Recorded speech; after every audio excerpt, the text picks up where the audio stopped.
어저께가 스승의 날이었죠. 네, 우리가 스승의 날을 또 생각하면서 시간 하나님의 말씀 또 함께 나누는 그런 은혜 시간 되어지기 원합니다. 스승 또 선생 또 비슷한 말인 것 같으나 엄격히 얘기하면은 조금 다릅니다. 선생은 먼저 선자, 날생자를 떠서 먼저 깨달은 자, 먼저 아는 자라고 할 수 있습니다. 그래서 어떤 지식이나 어떤 그런 학문이라든가 이런 것들을 가르치는, 그래서 선생님, 학생 이렇게 나눌 수 있다면은 스승은 어떤 삶의 어떤 진리나 원리를 가르쳐 깨우치는 자, 또 인도하는 자라고 볼 수 있습니다. 그래서 관계를 스승과 제자 이렇게 나누게 되는 것이죠. 마태복음 28장에 부활하신 예수님 승천하시기 전에 그의 제자들에게 말씀하십니다. 예수께서 나와 일러 가라사대 하늘과 땅의 모든 권세를 내게 주셨으니 그러므로 너희는 가서 모든 족속으로 제자를 삼아 아버지와 아들과 성령의 이름으로 세례를 주고 내가 너에게 분부한 모든 것을 가르쳐 지키게 하라. 볼지어다 내가 세상 끝날까지 너희와 항상 함께 있으리라 하시니라. 아멘. 예수님의 마지막 지상에 있으셨을 때의 명령이십니다. 그들은 스승이셨던 예수님은 제자들에게 너희는 이제 가서 세상 가운데 가라는 것입니다. 가서 모든 족속으로 제자를 삼아 하늘과 땅의 모든 권세를 예수님께 주셨으니 이제 예수님으로 말미암아 너희는 가서 세상의 스승이 되라고 말씀을 하신 것이죠. 한번 따라하겠습니다. 우리는 예수 그리스도로 말미암은 세상의 스승입니다. 스승입니다. 아멘. 그렇습니다. 물론 우리는 예수님의 제자입니다. 그러나 우리가 먼저 예수 그리스도를 믿는 자로서 우리가 예수님의 제자로서 하지만 세상에게는 스승된 삶을 살아가야 된다는 것이죠. 이러한 측면에서 저는 참 스승이란 먼저 제자들에게 또 세상에게 참된 생명의 진리를 몸소 보이면서 또한 그 진리를 그들에게 가르쳐 지키게 하는 자, 그 자가 진정한 스승이라고 생각합니다. 오늘 본문 말씀은 아벨에 대해서 말씀하고 계십니다. 아벨은 우리가 잘 아는 것과 같이 최초의 순교자입니다. 그는 아담과 하와의 둘째 아들입니다. 첫째 아들은 가인이었죠. 가인과 아벨은 부모인 아담과 하와에게 에덴 동산에서 살았던 이야기, 또 범죄하여서 추방된 이야기를 들었을 것입니다. 또한 추방당하기 전에 무화과 나무 잎사귀로 자신을 가려보려 하고 또 숨었던 그에게 나타나신 하나님께서 그들을 위해 짐승을 잡아 죽이시고 또 가죽옷을 입혀주신 이야기, 또 최초로 범죄한, 최초로 뱀의 유혹에 넘어간 그 여자의 후손이 뱀의 머리를 밟을 것이다. 꼭 여자의 후손에서 사단의 권세를 멸하실 메시아를 보내주시겠다라는 그러한 원시 복음을 그들은 아담과 하와를 통해서 성심성의껏 아담과 하와는 그들에게 성심성의껏 그 사실을 전하였을 것입니다. 또한 범죄한 인간이 어떻게 하나님께 나가야 되는지, 또 어떻게 제사를 드려야 하는지에 대해서도 분명히 아담과 하와는 그의 아들들에게 말하였을 것입니다. 그리고 세월이 지나서 그들이 하나님께 제사를 드립니다. 가인은 자기가 열심히 가꾼 땅의 소산으로 곡식이나 과일로 제사를 드리고, 아벨은 양을 잡아서 제사를 드립니다. 그런데 하나님께서는 가인의 제사를 연락하지 않으시죠. 아벨의 제사만 받으십니다. 그것은 우리가 잘 아는 것 같이 아벨의 제사는 우리를 위하여 죽으시고 우리에게 새 생명 주신 하나님의 어린 양 예수 그리스도를 증거하는 그러한 제사였기 때문에 아벨이 드린 그 예물을 하나님께서 증거하시기 위해서 아벨의 제사만 받으신 것이죠. 이것이 옳은 것이다. 그런데 가인은 이에 대해서 화를 냅니다. 그리고 하나님의 엄중한 경고도 무시하고 결국 동생 아벨을 돌로 쳐서 죽입니다. 믿음으로 아벨은 가인보다 더 나은 제사를 하나님께 드림으로, 믿음으로 아벨은 가인보다 더 나은 제사를 하나님께 드림으로 의로운 자라 하시는 증거를 얻었으니 하나님이 그 예물에 대하여 증거하심이라. 저가 죽었으나 그 믿음으로써 오히려 말하느니라. 아멘. 아벨은 죽었으나 그 믿음으로써 그가 드린 예물을 통해 그는 죽었지만 오히려 말하고 있습니다. 무엇을 말하고 있습니까? 오실 메시아 예수 그리스도에 대해서 그는 예물로 말을 하고 있다는 것입니다. 그가 드린 예물은 하나님께서 우리를 죄와 사망에서 구원하실 오실 메시아 예수 그리스도에 대한 증거였습니다.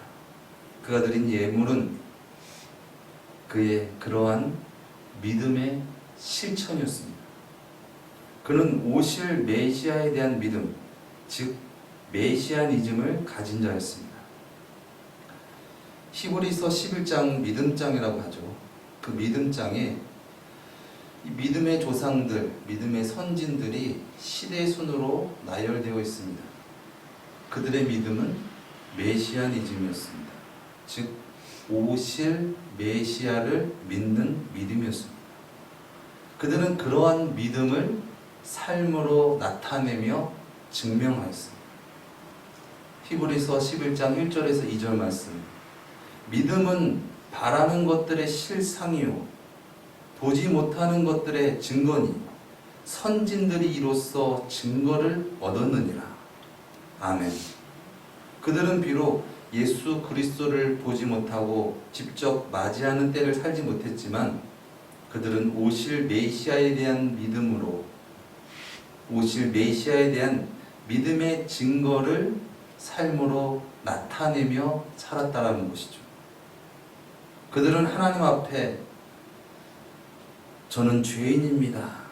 저는 하나님의 구원자 없이는 보내주실 오실 메시아 없이는 구원받을 수가 없습니다. 그렇게 예수 그리스도를 맞이할 영접할 준비가 된 자들이었습니다. 그러기에 그들은 죽었지만 그 믿음으로써 오히려 말하고 있는 것입니다. 죽었지만 말입니다. 로빈 윌리엄스 주연의 죽은 시인의 사회라는 제목의 영화가 있습니다. 미국의 어느 특목고의 이야기입니다. 예나 지금이나 미국이나 한국이나 어디나 많은 사람들은 열심히 공부해서 좋은 대학 가고 또 좋은 직장에 들어가는 것이 인생에서 성공하는 것이고 그것이 잘 사는 것이다 라고 생각하는 듯합니다. 그래서 어린 학생들은 억지로 이 치열한 경쟁에 떠밀려서 부모들은 공부를 시키죠. 특목고, 수재들이 모인 그곳에서 뒤처지지 않기 위해서, 최고가 되기 위해서 그들은 밤을 새워가며 열심히 공부합니다. 그런데 학기 초에 새로운 선생님이 부임합니다. 그는 부임한 첫날에 첫 수업에 학생들을 교실에서 나오게 한 후에 학교 로비로 끌고 가서 옛 선배들의 사진을, 흑백 사진을 보게 합니다. 그리고 이렇게 말합니다. 이 사진의 학생들의 모습은 시대는 다르지만 너희의 모습과 크게 다르지 않다. 물론 이 사진 속의 사람들은 모두 다 죽었겠지. 그러면서 장난기 있는 목소리로 말합니다. 무슨 소리가 들리고 있어? 그리고 학생들을 바라보면서 같이 한번 들어보자는 제스처를 취하면서 앞으로 다가가 귀를 기울이면서 나아갑니다.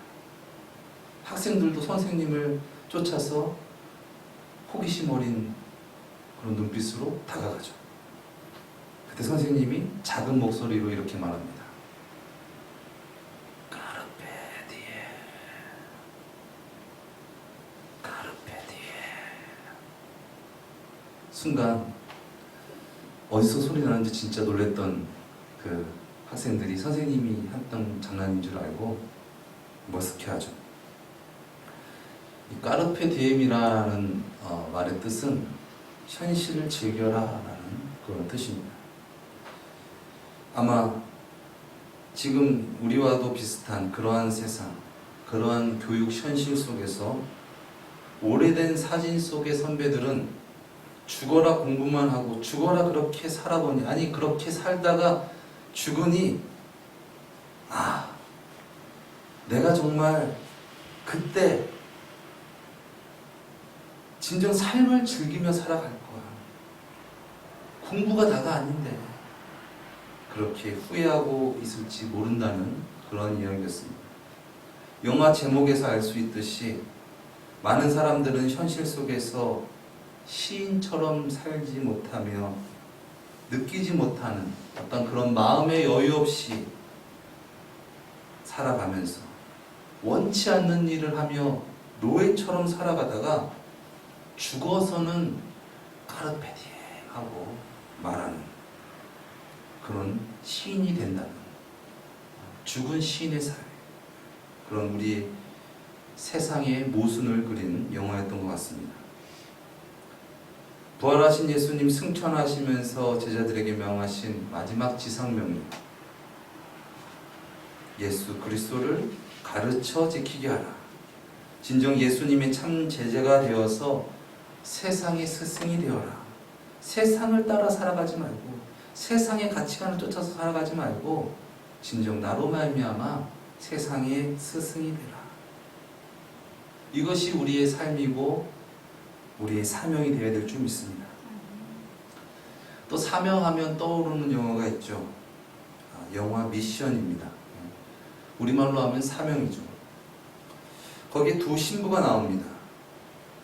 그들은 문명과 동떨어진 어떤 원주민들을 선교하면서 그들에게 복음을 전하고 그들과 함께 살아가는 그러한 신부들입니다. 첫 번째 신부는 자신의 동료들이 그 원주민들에게 죽어서 순교를 당했습니다. 얼마나 많은 순교를 당했는지는 알지 못하나 어쨌거나 그는 그곳에 목숨을 걸고 순교를 무릅쓰고 그들에게 달아가죠. 그래서 아마 이 음악을 아실 거예요. 따라라라라 따라라라라라라라라 나나나나나나나. 넬라 판타지아라는 아주 유명한 영화 음악인데 거기서 이 신부가 그곳에서 이제 정말 어떻게 보면 식인종일지도 모르는 어떤 그런 사람들에게 다가가서 나는 당신 해치지 않습니다 하면서 부들부들 떨면서 오보에를 이렇게 불러서 결과적으로 그들이 제가 나쁜 사람은 아니구나 라는 판별을 해서 그들 속에 들어가서 그가 어울리면서 찾기 어렵게 그렇게 수많은 피를 흘려가면서 결국은 그를 통해서 이제 그 원주민들이 마음을 열고 또 복음을 전해가는 어떤 그런 과정 가운데 있었던 것이죠. 두 번째 신부는 신부가 되기 전에 그 원주민들을 잡아서 팔아서 살아가는 노예 사냥꾼이었습니다. 그런데 자신의 연인이 자신의 동생과의 바람이 나서 결국 시기심으로 그 동생을 죽여버리죠. 그리고 나서 식음을 전폐하고 자책하면서 이 수도원에서 그렇게 희망을 잃어버린 채 살아갈 때 이 첫 번째 신부였던 이 가브리엘 신부가 그를 복음으로 권유하고 진정 네가 죄를 용서받기 위해서는 그에 대한 대가를 치러야 되지 않느냐 그러면서 그 원주민들한테 한번 가보자. 그래서 천주교는 어떤 그런 고행이라든가 이런 부분들을 좀 중요시하잖아요. 그래서 그가 과거에 사용했던 그 칼, 채찍, 방패, 갑옷 이런 것들을 그냥 잔뜩 이렇게 짊어지고 그 가파른 막 절벽 그들이 사는 어떤 그런 밀림 속으로 막 들어가요. 막 올라가다가 막 불러 떨어지고 흙탕물이 되고 막 기진맥진해가지고 그렇게 이를 악물고 그렇게 올라가서 그들이 사는 곳을 탁 올라갔는데 완전 만신창이가 됐죠. 그래서 이제 막 힘이 없어 기진맥진하는데 그가 막 사냥을 했던 그 원주민들이 그를 지켜보면서 갑자기 와가지고 칼을 들이대는 거예요. 그 사람한테. 그러면서 막 원주민 말로 뭐라고 얘기하니까는 이제 완전히 그래 난 죽어도 싸다. 난 여기서 죽어야겠다. 그렇게 하고 있는 찰나에 원주민들이 막 웃어요. 막. 장난이야. 왜 그래? 막 이러면서 원주민들이 그 주님의 사랑으로 복음을 받아들였기 때문에 자신의 동료를 죽인 사람이지만 그 사랑으로 그들을 받았던 것이죠. 그래서 그 노예 사냥을 또 그가 뜨거운 눈물 흘리면서 엉엉 울면서 복음을 받아들입니다. 그리고 이제 그곳에서 평생 이들과 함께 내가 빚을 갚으면서 신부로서 살아가야겠다 그러면서 그래서 이제 신부로서 이렇게 살아가는 그러한 신부입니다. 그런데 18세기 정복 전쟁이 한창일 무렵에 이 스페인과 이 포르투갈이 어떤 협정을 통해서 땅을 이렇게 서로 이렇게 교환하는, 바꾸는 어떤 그런 것이 있는데 그때 그 원주민이 살고 있는 그 스페인의 영토가 이 포르투갈로 넘어가게 되는 것이죠. 그 당시 이 포르투갈은 예수님을 믿지 않는 나라였기 때문에 이제 그들은 영락없이 그들의 노예가 되어지게 되고 그들의 영토는 뺏기게 되는 어떤 그런 상황이었어요. 그들은 문명과는 떨어졌지만 그 가운데서 정말 하나님께서 이루신 어떤 아름다운 공동체를 이뤄가면서 그렇게 어떻게 천국과 같은 어떤 그런 생활을 하고 있었는데 이제 그곳을 잃어버리는 어떤 그런 상황이 찾아오게 된 것입니다. 그랬을 때 원주민들을 이제 설득하죠. 여기 있으면은 다 노예가 되고 여기 있으면 죽는다. 그러니까는 여기서 나가야 된다. 그런데 원주민들은 나가기를 거부합니다.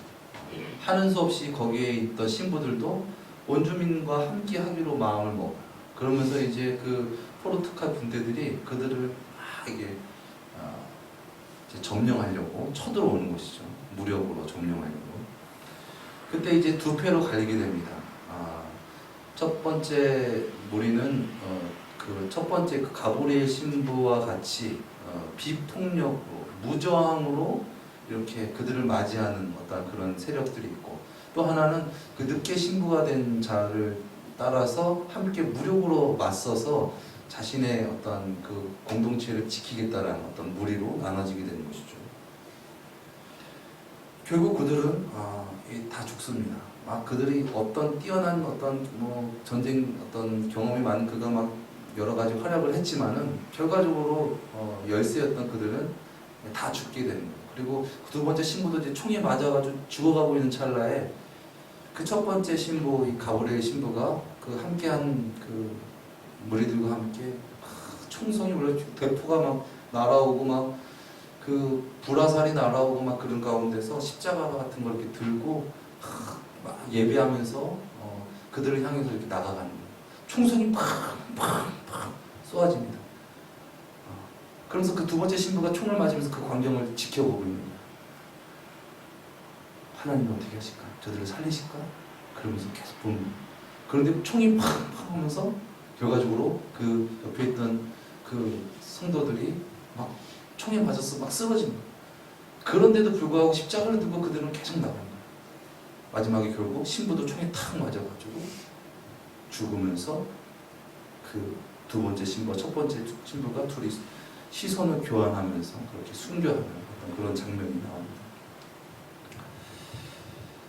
모든 상황이 끝나고 그들이 피난하기를 바랬던 이 교황청에서 파견 나온 그 주교가 이 교황에게 다음과 같은 보고서를 작성합니다. 표면적으로는 신부 몇몇과 과란이 족의 멸종으로 끝이 났습니다만 죽은 것은 저 자신이었고 저들은 영원히 살아남을 것입니다. 사람들의 마음속에서 말입니다. 저는 이 영화를 보면서 진정 우리의 미션, 우리의 사명이 무엇인가? 무엇이 복음이며 무엇이 복음을 전하며 살아가는 것인가? 깊게 생각하는 그런 영화였던 것 같습니다.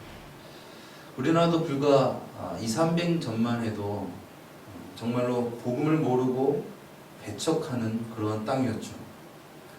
그래서 수많은 선교사들이 순교를 하였습니다.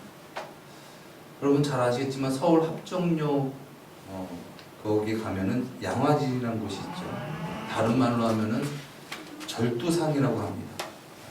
끊을 절자에 머리 두자, 매산자 이렇게 해서 머리가 끊어지는 산 어떤 그런 뜻을 갖고 있는 곳이죠. 그곳에서 천주교 신자들이 약 한 8,000여 명이 순교한 곳입니다. 아무튼 그곳은 천주교 성지이기도 하지만 또한 기독교 성지이기도 합니다. 왜냐하면 그곳 옆에 기독교 외국인 선교사 공동묘지가 있기 때문에 그렇습니다. 호랑이는 죽어서 가죽을 남기고 사람은 죽어서 이름을 남긴다라는 말이 있습니다. 그들의 묘비에 그들의 이름과 그들이 남긴 글귀가 있습니다. 그 중에 이런 글귀가 인상적입니다. 만일 1000개의 심장이 내게 있다면 그 1000개 모두 조선에 바치리라. 그의 이름은 루비 캔들릭 선교사입니다. 그는 당시 25살 여성이었습니다. 그는 황해도 개성 남북교에서 사역하다가 급성 맹장염으로 세상을 떠나게 되죠. 만약에 자국인 미국에 있었다면 그는 죽지 않았을 텐데 결국 그는 꽃다운 나이에 꽃잎처럼 떨어져 조선 땅에 묻히게 되었습니다. 그는 죽기 전에 이 모 교회, 미국에 있는 교회에게 이렇게 전하게 됩니다. 만약 내가 죽으면 텍사스 청년들에게 10명씩, 20명씩, 50명씩 조선으로 오라고 일러주십시오. 또 죽기 전에 그가 그의 부모에게 전한 편지가 제 마음을 울립니다. 아버지, 어머니, 이곳 조선 땅은 참으로 아름다운 곳입니다. 모두들 하나님을 닮은 사람들 같습니다. 선한 마음과 복음에 대한 열정으로 보아 아마 몇십 년이 지나면 이곳은 예수님의 사랑이 넘치는 곳이 될 것 같습니다. 저는 복음을 듣기 위해 20km를 맨발로 걸어오는 아이들을 보았을 때 그들 안에 있는 하나님의 사랑 때문에 오히려 위로를 받습니다. 그러나 한편에서는 탄압이 점점 심해지고 있습니다.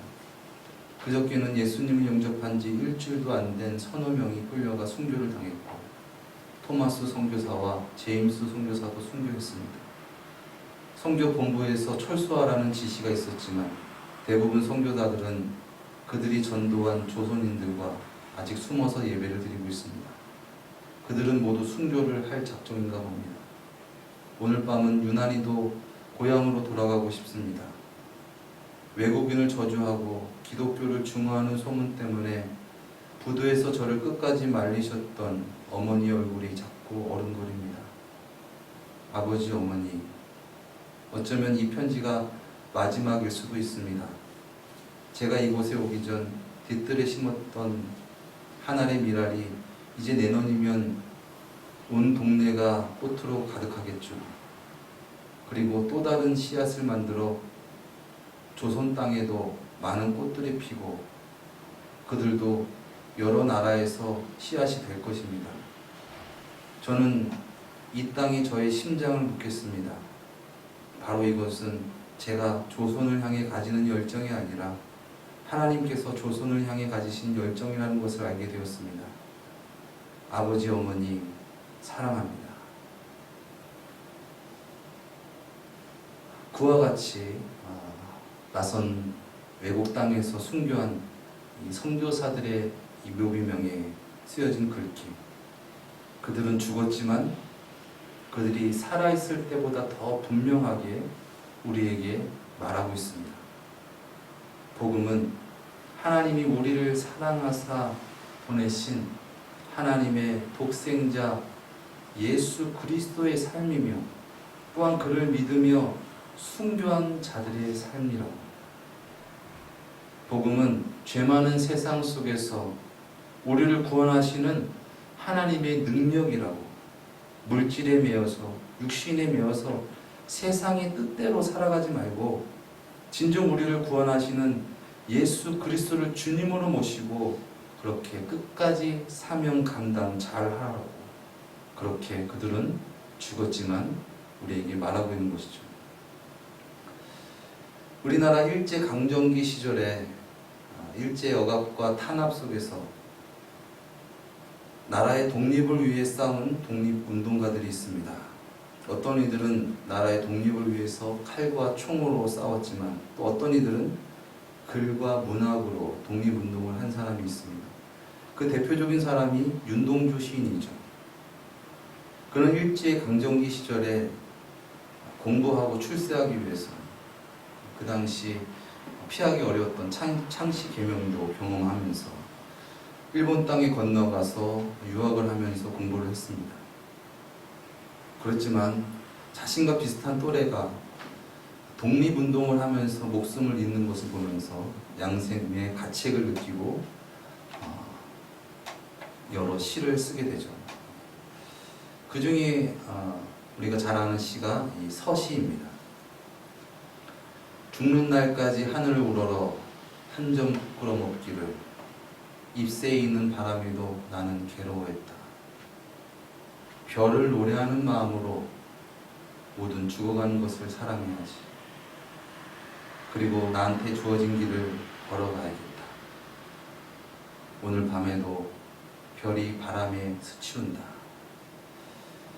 자신의 지난 날을 부끄러워하면서 회개하면서 이제 나도 진정 그들과 함께 그런 독립운동가의 길을 걸어가야겠다라는 어떤 그런 진실한 고백입니다.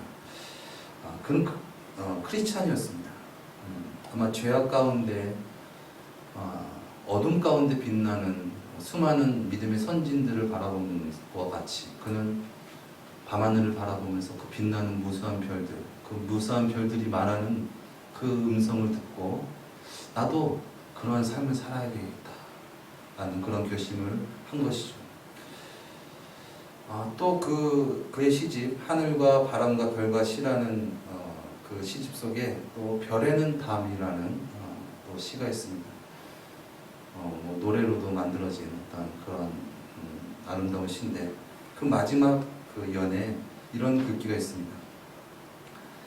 그러나 겨울이 지나고 나의 별에도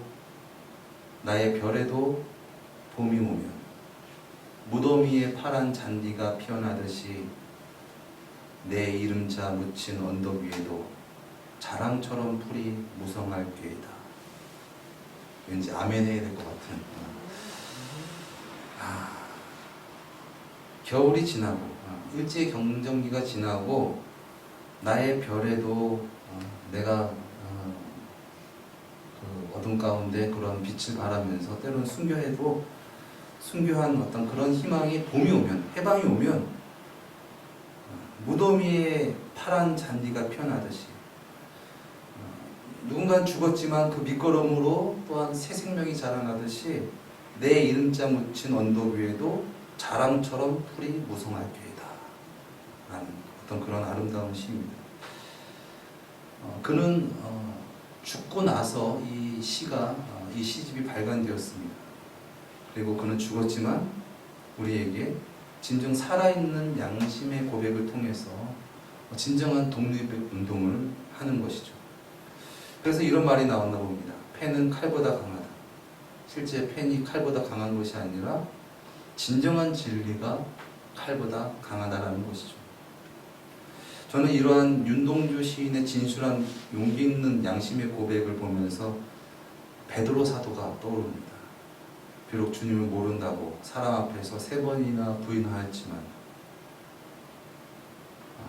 참 양심의 영혼의 자유함과 만족을 누리지 못한 그런데 그럼에도 불구하고 찾아오신 그 예수님, 부활하신 예수님을 만나고 그는 진정으로 주님께 사랑의 고백을 합니다. 그리고 세상 가운데서 살아갈 때 무엇을 먹을까, 무엇을 입을까, 그렇게 세상의 것들, 육신의 정욕, 안목의 정욕, 이생의 자랑으로 살아가는 자들에게 진정한 자유가 무엇인지, 진정한 구원이 무엇인지, 진정 구원이란, 진정 복음이란 무엇인지 그는 삶으로, 순교로 증명하였습니다. 그는 죽었으나 지금도 우리에게 말하고 있습니다. 우리도 진정 이 세상 살아갈 때 크리스천으로서 살아있을 때나 죽어있을 때나 많은 사람들에게 삶으로 복음을 전하는, 그리하여서 많은 이들에게 진정 신앙에 도움을 주는 그러한 예수 그리스도로 말미암은 세상의 참 스승이 되어지기를 예수님의 이름으로 축원드립니다. 그리하여서 우리의 삶이, 우리의 말이 땅에 떨어지지 않기를 예수님의 이름으로 기도합니다. 기도하시겠습니다. 사랑의 주님, 우리의 참된 스승이 되시고 생명의 주가 되시는 예수님, 예수님께서 우리에게 명하신 사명, 너도 나와 같이 살아가며 나로 말미암아 세상의 스승이 되어라. 진정 예수 그리스도를 믿는 것을 세상에 나타내어라. 세월이 지났을 때 우리의 삶이 진정 부끄럽지 않게 하시고 진정 주님으로 말미암아 참 만족하고 자유하여서 이 세상 가운데 진정 복음을 증거할 수 있는 우리 모두의 삶이 되어지게 하여 주시옵소서. 존귀하신 예수님의 이름으로 기도드렸습니다. 아멘.